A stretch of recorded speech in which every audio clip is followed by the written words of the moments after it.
Hello, আমরা এখন বৃন্দাবনে আছি। আজ বৃন্দাবন থেকে যাবো মথুরা।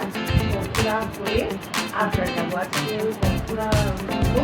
তো মথুরায় কি কি জায়গা দেখবো তুমি দেখাতে থাকবো আর আপনারা দেখতে থাকুন।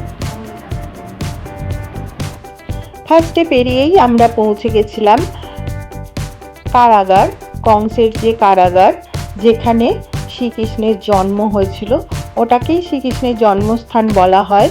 কারণ কারাগারের মধ্যেই কৃষ্ণের মা বাবাকে, দেবকী আর বসুদেবকে তো কারাগারে বন্দি করে রেখেছিল, তো সেখানেই কৃষ্ণের জন্ম হয়েছিল। তো এটাকেই কৃষ্ণের জন্মস্থান বলা হয়। এখানে ফার্স্টে ঢুকেই লক রুম আছে। লকারে আপনার যে জিনিসপত্র থাকবে সেগুলোকে জমা করে তারপর ভিতরে প্রবেশ করতে হবে। ভিতরে কোনো ফোন ব্যাগ কিছু অ্যালাউ নেই, তাই ভিতরটা ভিডিও করা যায়নি। আমি বাইরে থেকে একটু দেখিয়ে দিলাম।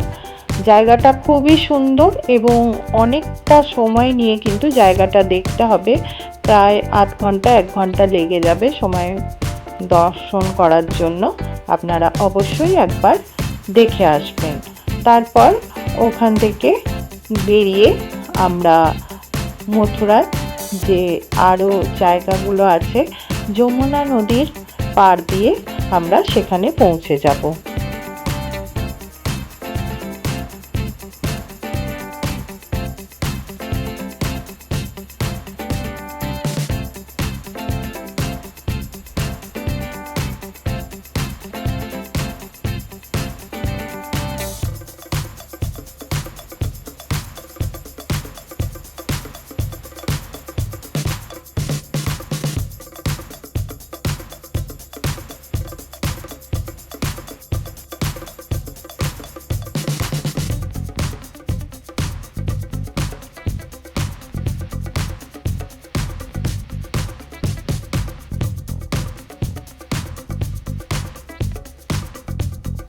গোকুলে যেসব নন্দর যে জায়গা, সেখানে অনেক মন্দির আছে, সেগুলো আমরা আস্তে আস্তে দর্শন করব।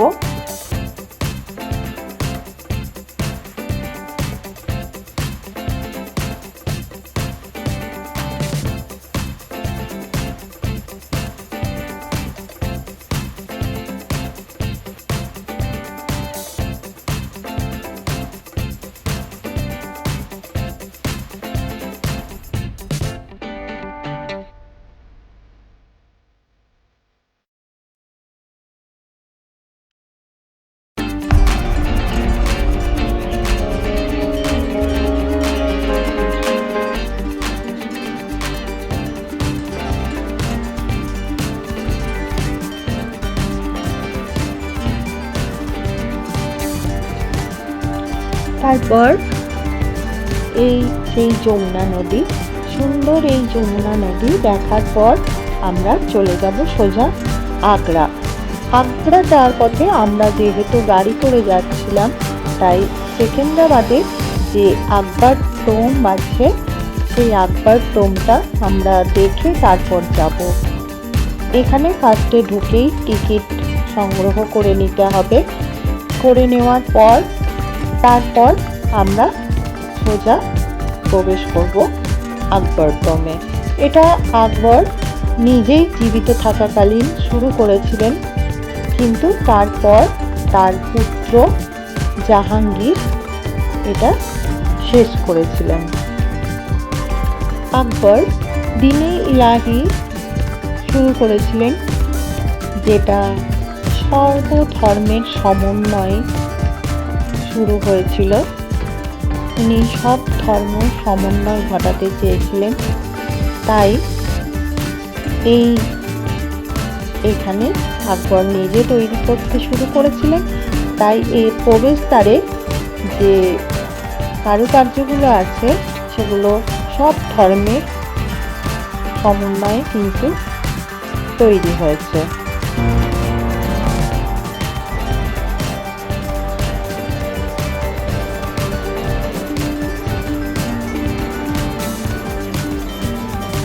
অনেকখানি জায়গা জুড়ে এই জায়গাটি অবস্থিত। আর এত সুন্দর মনোরম জায়গা, সবুজে ঘেরা চারিদিকে।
এত সুন্দর কারুকার্য করা।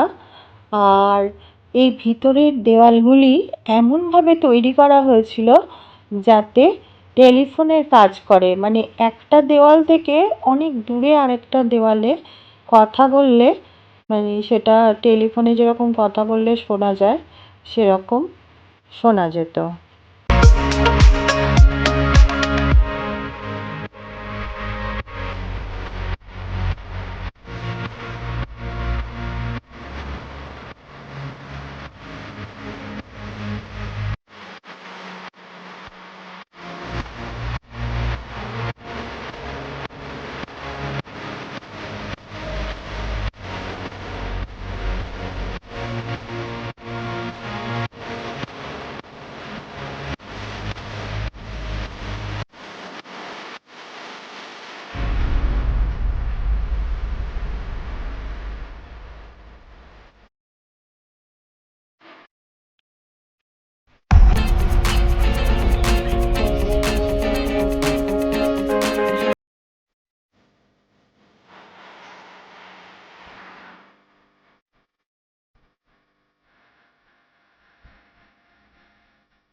আকবরের স্ত্রী হিন্দু ছিলেন যোধাবাই, তাই ওনার এখানে সমাধি দেওয়া হয়নি, এখান থেকে 1 কিলোমিটার দূরে আছে। আর আকবর কিন্তু এটা এত বড় করে বানিয়েছিলেন যাতে তার সমস্ত যে বংশধররা তাদের যেন সবার এখানে সমাধি দেওয়া হয়, সেই জন্য 40 কামরার এই সমাধিস্থলটা বানিয়েছিলেন। তার মধ্যে অনেক কামরাই কিন্তু খালি পড়ে আছে।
এখানে টাইলস, আর্কিটেক্ট সব কিছুর এত সুন্দর কারুকার্য করা আছে। আর এখানে আওরঙ্গজেবের ভাই, জাহাঙ্গীরের মেয়ে আকবর, আকবরের বড় মেয়ে, এরকম কিছু কিছু সমাধি দেওয়া হয়েছে, কিন্তু বাকিগুলো সব খালিই দেখতে পাওয়া যায়।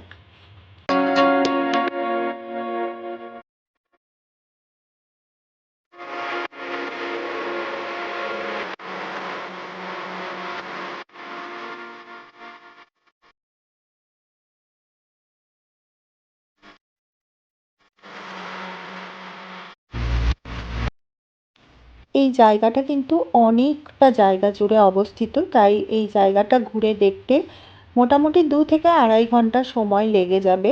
আপনারা এলে অবশ্যই হাতে সময় নিয়ে আসবেন এবং জায়গাটি দেখে যাবেন। খুব সুন্দর কারুকার্য করা এই জায়গাটি। আর এখানে অনেক সুন্দর সুন্দর ময়ূর, বাঁদর, এইসব অনেক কিছু দেখতে পাওয়া যায়, কারণ এখানে আগে আকবর, আওরঙ্গজেব, জাহাঙ্গীর সব শিকার করতে আসতেন এবং শীষমহলে থাকতেন। আর আমার ভিডিওগুলি যদি আপনাদের ভালো লাগে তাহলে প্লিজ আমার চ্যানেলটি সাবস্ক্রাইব করে দেবেন, বেল আইকনটি প্রেস করে দেবেন নেক্সট নোটিফিকেশনের জন্য। আর পরবর্তী ভিডিওতে আমি তাজমহল দেখাবো, তাই দেখার জন্য সাথে থাকবেন, পাশে থাকবেন। Bye bye all.